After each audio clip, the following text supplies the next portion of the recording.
Hello and a warm welcome. I am Armin Trost, Professor for Organizational Behavior at the Furtwangen University in Germany, and this is my course on social research methods.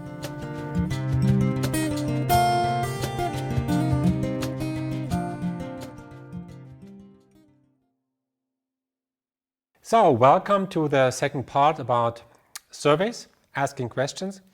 And this time I would like to go a little bit deeper into the psychology of asking questions and answering questions. What happens when somebody answers a question? It's good to know a little bit about the psychology because that will bring you in a better position to create questionnaires. So there are multiple views on how people respond to questions, and some are cognitive, some are more with regards to emotions maybe. So one very nice view, for instance, was proposed by Jonathan Haidt. He made a lot of research in the area of morality, moral judgments, moral reasoning and so. And what he did was he used things like, he named it the harmless taboo stories. Harmless taboo stories are stories where nobody is harmed, right? But they very much address some morality in the respondent. So a nice example, an example is there is a man who eats chicken one time in a week. So he buys chicken, yeah, and turkey, yeah, one time in a week. So, and whenever he cooks his turkey, before cooking the turkey, he has some sexual intercourse with the turkey. Strange. And now comes the question to a respondent, is that okay or not? And this is a harmless taboo story because this man does no harm to anybody, just to a dead turkey, which might be okay, I don't know, yeah. And most people respond to that story saying, no, that's not okay. Okay, and then he went further and asked the people, why is that not okay? Please explain. And what he shares in his wonderful book and his research, in the recommendable book, The Righteous Mind, you get some impression about his research, a very cool book. He says the people very often are overwhelmed to explain why they said, no, this is not okay. The people very often cannot explain why this is not okay. But the feeling that it's not okay is so strong. Of course, people don't find it okay. Of course, I mean, depending on how liberal you are, maybe, or conservative or whatever. So the consequence of his research was that when people make a judgment about something like this, I mean, that applies for many surveys where you ask people, what do you think about something? Do you think that the rich should share their money with the poor? Most people say, that's okay. Yeah. But what he said is, the first thing we very often do is we feel the answer. We feel the answer, and then we articulate the answer. And once we are asked, why did you say so? We start to think. So intuition comes first, and strategic reasoning comes second. That's a very solid, robust finding. So what does this tell us? And that's a very important point for you, is that when you ask questions to people, very often the people respond on a very intuitive way, in a not very elaborated way. And very often the people cannot really articulate why they answered in the way how they answered. And sometimes we really have to question, is the thing they have answered really what they really believe in? Another way to look at how people respond is a more cognitive approach. I like that pretty much, and it's a very structured approach, saying, okay, let's say there is a question. Students, for instance, are asked, do you like this lecture? Or you could also say, you answer a consumer, would you recommend a friend to buy this product? You could ask an employee, are you satisfied with the quality of leadership in this organization? Okay? However you ask it, on a level from 1, very unsatisfied, to 10, it's extremely happy, how would you judge, how would you estimate your satisfaction with leadership quality in this organization? That would be a typical, not a typical, but that could be a question in an employee survey, right? So you always get answers when you ask something like this. Even you could even ask rubbish, things that don't exist, you will get answers. Yeah, we know this. So, but what happens in the human mind, in the human information processing, what we name cognition also? The first thing is, okay, here's the question. And the first thing is, I have to interpret the question first. I have to understand, what does that mean, leadership quality? Okay, and then comes the idea, okay, do I have already an opinion on that? Maybe yesterday we had a discussion about leadership quality, and I personally came to the conclusion that leadership quality is not very good here, so I have this judgment already available, and I just have to recall this prior judgment. But very often when you are asked in a survey, you don't have an answer ready. Yeah? You have to think. And now let's assume you don't have an answer ready, which is mostly the case. How would you estimate the leadership quality in this organization? You have to access relevant information. You have to think, you have to recall information from your long-term memory. Say, okay, whatever I think about leadership quality, I mean, that's already a problem. Understand leadership quality. I mean, that refers to this idea of running a pretest. Ask people what they think about leadership quality, what comes to their mind when thinking about this particular concept. It's crazy. Okay, but let's say they have now an idea what that might mean. Okay, then they start to think. They might start to think about specific people. They might think about specific occasion, probably those occasions that happened recently, right? They only can think about occasions that really happened as part of their experience, of course. Yeah. So they recall things, yeah, and then they somehow have to use this information, and however they do this, it's this information which they recall are somehow now in their working memory, their short-term memory, in their consciousness, and then they have to generate what we call a judgment. And then they say, from what comes to my mind now, I would rather say, not so happy, not so good, the quality is not so good. This is what maybe that might be the first outcome of this type of thinking.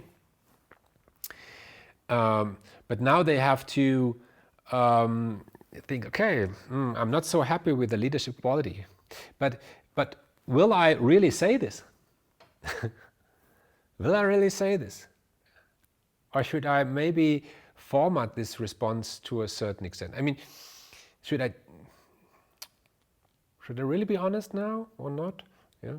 How do I translate my thinking, it's not so good, into these categories that are offered by the researchers? It's another point. So how do I format this, and how do I then also change it based on whatever things? Things like, for instance, social desirability. I mean, ask somebody, do you drink alcohol sometime? And then, okay, alcohol, what is that? What relates to alcohol? Okay, that's an easier one. And then you have to recall information. And then, okay, did I drink today, this morning? Did I drink yesterday? Did I drink in the last few weeks? You think, okay, and now you think, okay, is that much? Is that not so much? And how do I then translate this into my very specific answer? When I'm asked, do you drink a lot? Yes, no. What means a lot? Okay, I have to somehow translate my feeling, my impression, my first judgment into these categories. But even then, when I come to the conclusion, well, I think I drink a lot, will I say so?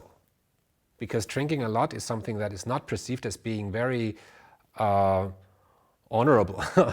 You will not get applause for that. I mean, depending on who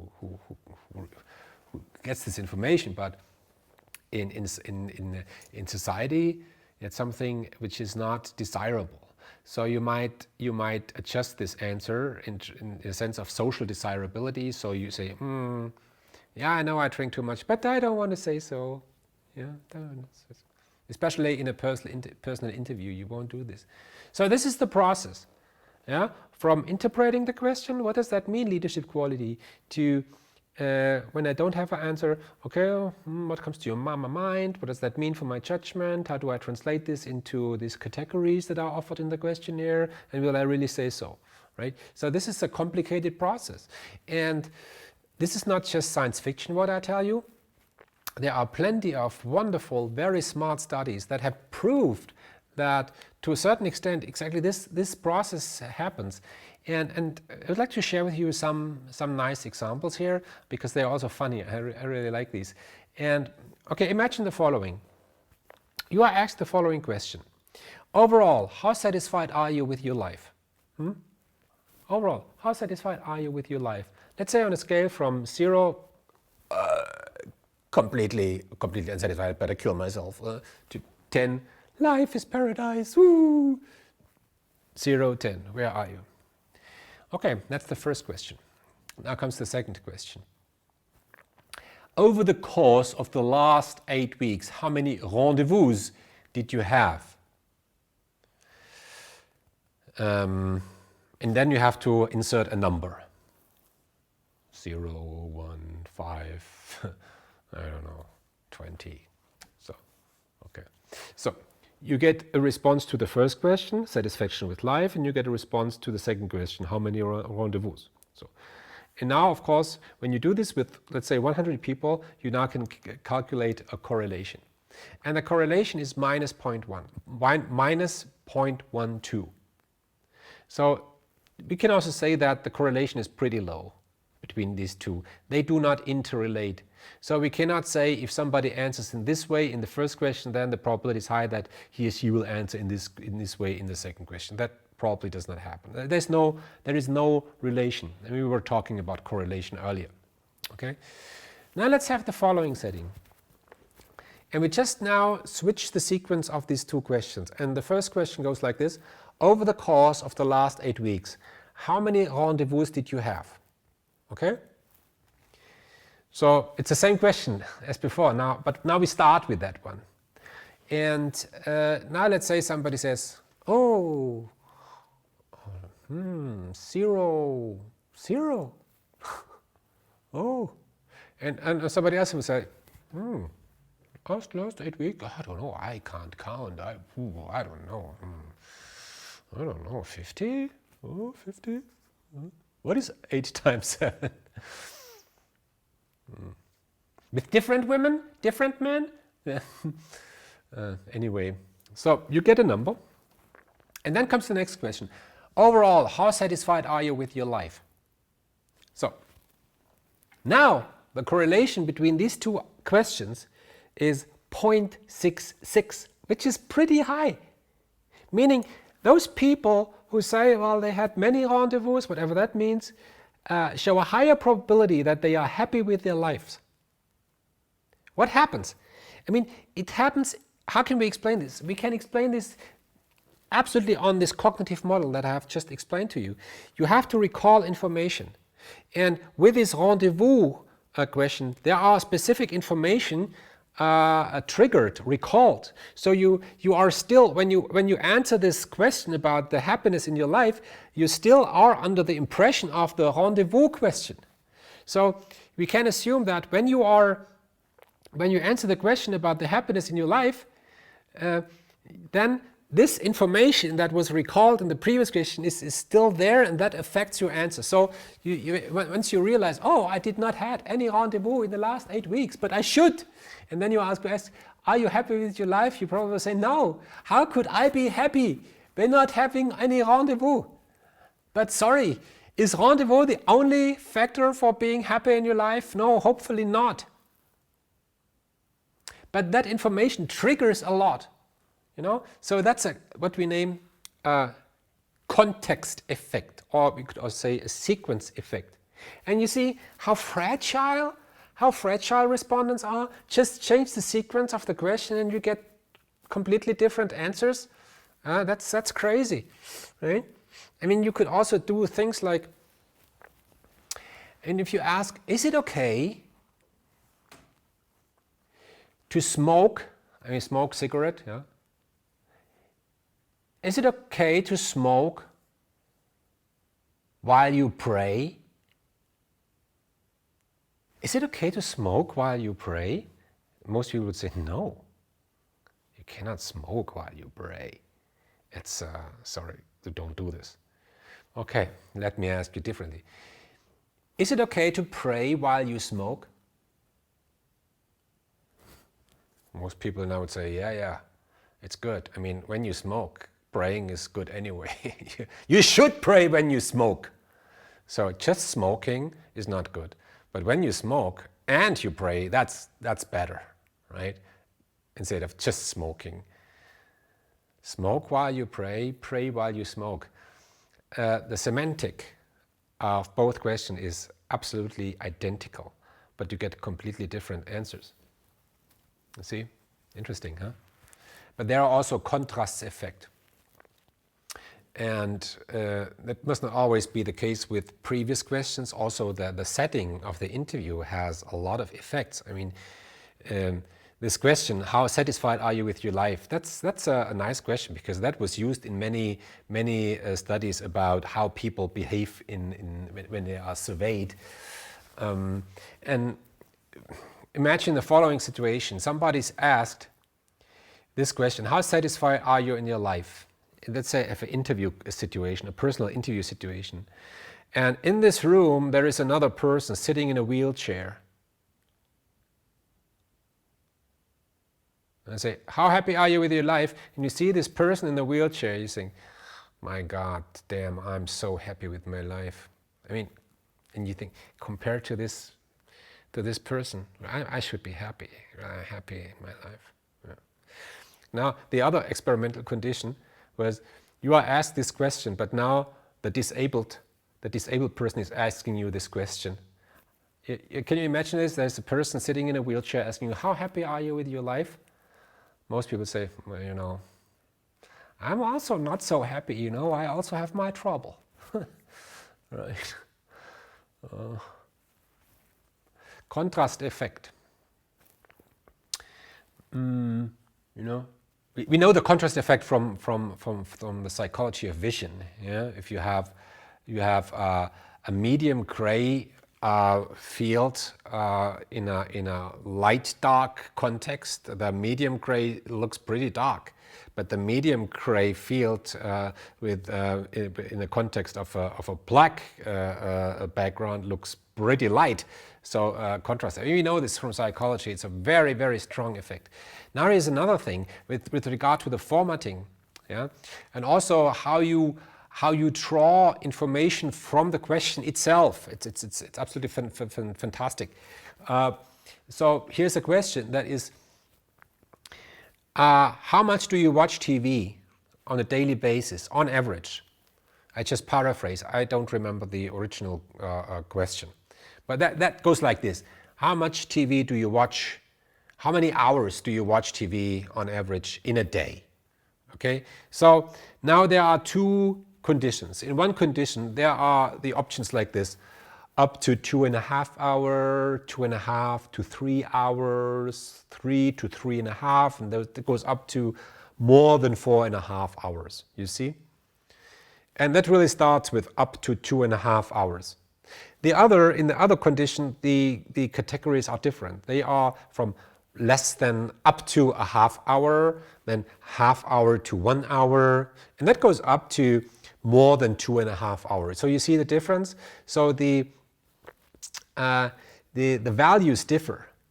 In the first condition, the values in the options from which you can choose as a respondent are already very high. Yeah? But in the other condition, the values of the options that are offered are pretty low. So whatever comes to your mind when you think about the frequency of watching TV on average, you look at the categories, and the category tells you to a certain extent what is normal.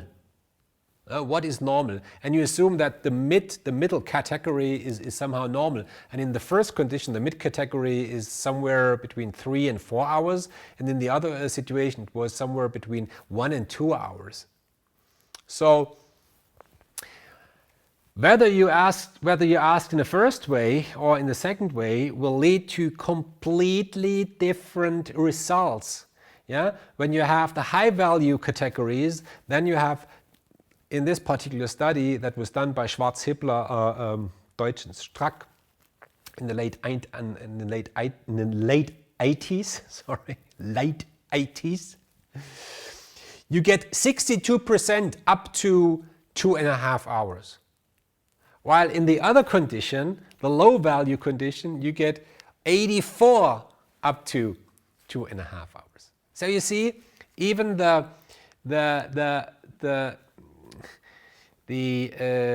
categories that you offer maybe in a questionnaire seriously affect the formatting of our answer, and thus they affect the results. Okay? So let me finally add some practical implications. Okay? Because now we have learned how to create a survey, that was in the last episode, or how to create a questionnaire. And then in this episode we had a little bit reflection on the psychology of answering questions. Now comes the question, okay, how should you do things? And of course, when you look into the literature, I mean, you can look at any kind of books about social research methods or surveying. You will always find a chapter where the authors outline some general recommendations about good questions and not so good questions. And what I would like to do now is I would like to summarize some recommendations. Some I will find pretty reasonable. I could say that me personally, I have run surveys many times, and these are my golden criteria that I really take seriously, really, always. So the first thing is that your questions that you write down must really relate to predefined indicators. This is mainly the point I have shared with you in the last episode. Be clear about what you want to know first. Okay? If you don't know what you want to know, the questions must be bad. So, okay, we were talking about this. The second thing is equally important. Is the question really relevant with regards to the research question? What is the relevance? So I can really recommend, once you have created your survey, and that's a golden recommendation, really, please. And I tell this every student who shows me his or her questionnaire for review. I always say, okay, look, review all the questions that you have in your questionnaire. And by the way, it's good to have less questions than more questions. A good questionnaire is a short questionnaire because people don't love to respond to questionnaires. They don't stand up in the morning to respond to your questionnaire, really not. So better make a short questionnaire. So be very careful.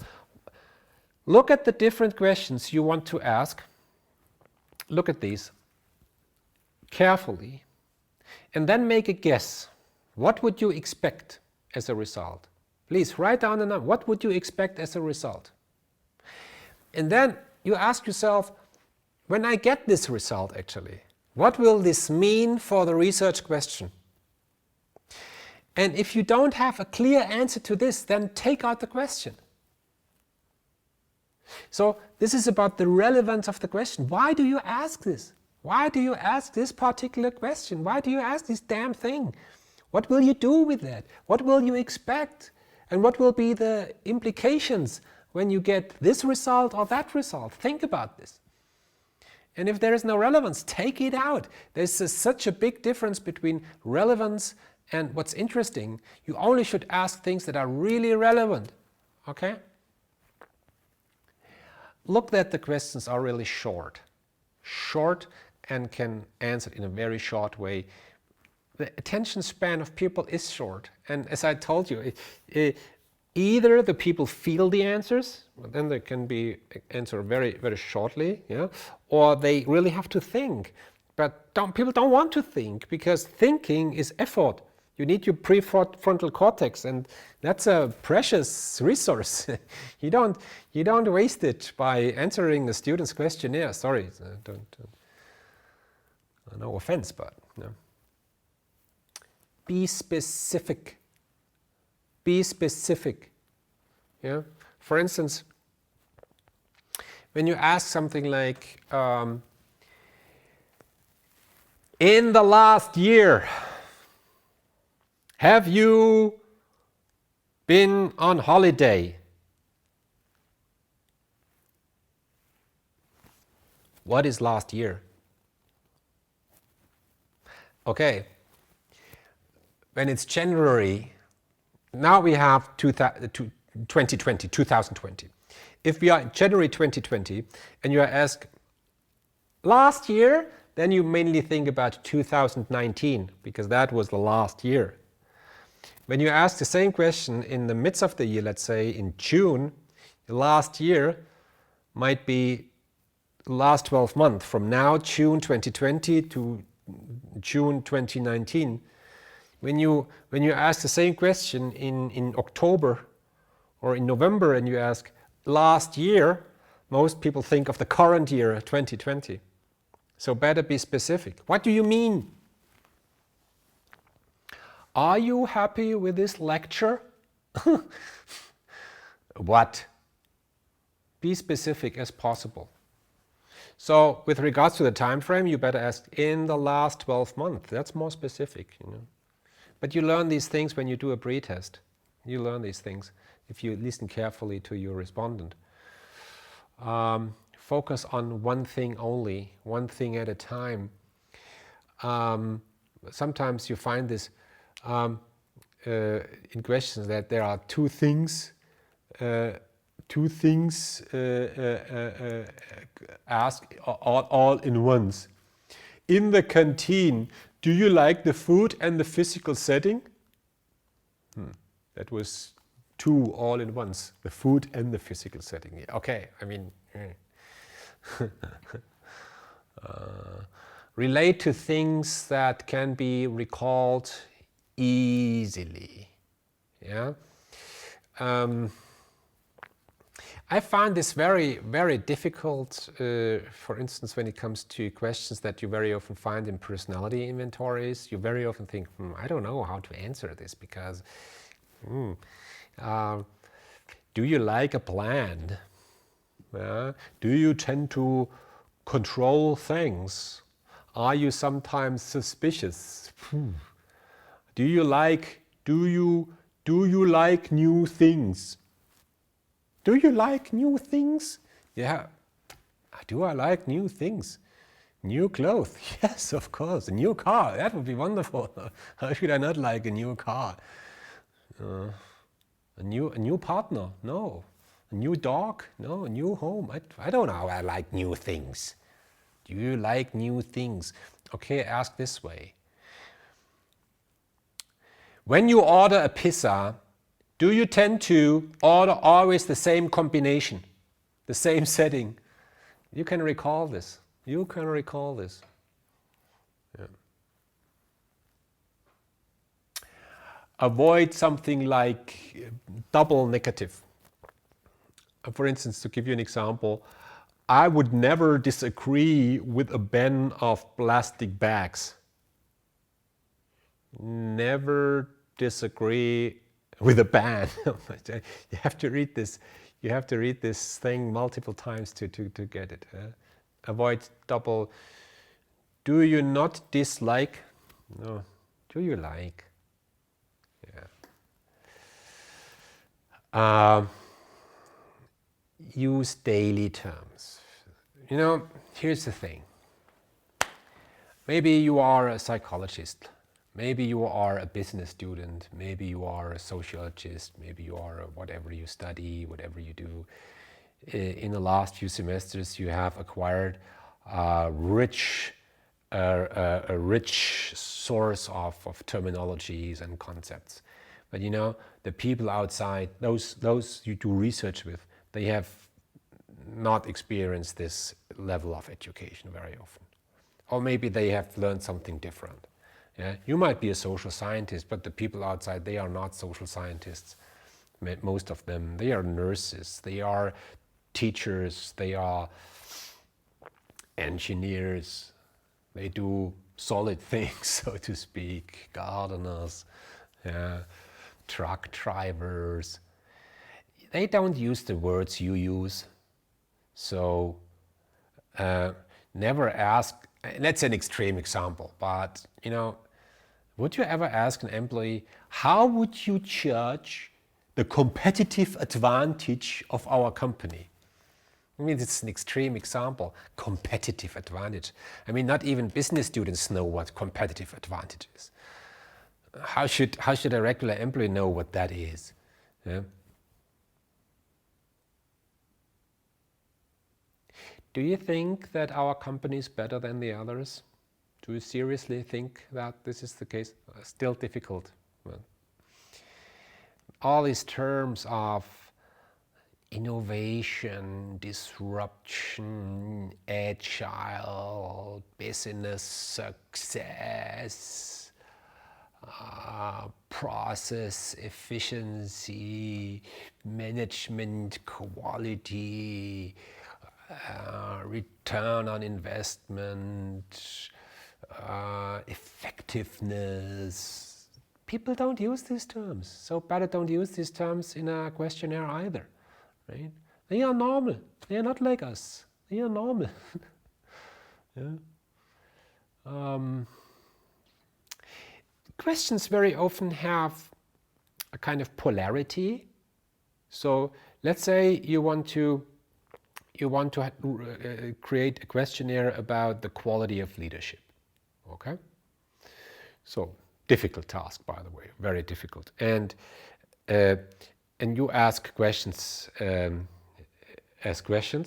Yeah. Say, okay. I ask, does a manager listen? Does a manager involve the team? Does the manager inspire? I mean, a yes would always mean good quality. Yeah. The yes stands for good quality. The no stands for bad quality. No, it does not listen. It's not open for ideas. No, does not involve the team. No is negative. Now you might have a question like, the manager is constantly lying. Yes. Now yes would stand for that's bad. And no would be the good answer. The answer that's supporting the thing you are measure in this questionnaire. So you have a mix in polarity. Don't do this. Don't do this. That will confuse the people, because the people will, the respondents will learn left is good, right is not so good, and they will learn this. And once you mix these things up, you get crazy information. Really, I did some studies on this, and it's a very, very bad idea. Yeah. Okay. Every possible answer must be able to be answered based on the options that you offer. Okay, be sure about this, and don't use any slang. You would never say something like, this product really rocks or this service really sucks. you would never do this. Okay, it's something that I already mentioned. Relate to a specific time reference. And there's another thing that is very often overseen. So very often questions come as statements. What does that mean? I mean, look at many questionnaires. They have questions like this. My manager is open for new ideas. And then you can respond from strongly agree to strongly disagree. But this is a statement. So as a researcher, you simply put a kind of truth into the room. You say, my manager is open for new ideas. And now you can say, would I agree or not agree? This is a statement. This statement suggests something. I think this is not fair. This is not a good idea. You should be open. And so I would put this question differently. I would ask something like, is your manager open for new ideas? So yeah, this is neutral. And now you can say yes or no. And that also feels different than your manager is open for new ideas. Strongly agree, disagree. Is your manager open for new ideas? Yes, no? I mean, that's how you put things also in a daily conversation. This is how the normal people talk to each other. That's a better way of doing things. You would never say to your wife or to your husband, you love me! and then you can respond, strongly agree! Partly agree. You see, do you love me? Sounds better. Yeah, I think so. Sometimes in a business setting, when you have questions that are, it's always good to ask questions in a way that the people also enjoy, love to think about things. Yeah, interesting questions. Yeah? I mean, when you have a questionnaire and you read the questions, and as a respondent you see the question, you think, oh, what kind of question is that? Boring. For instance, executives. When you want to do research with executives, just as an example, when you ask executives things, you better have strong questions. What is the one thing where your company is better than the others?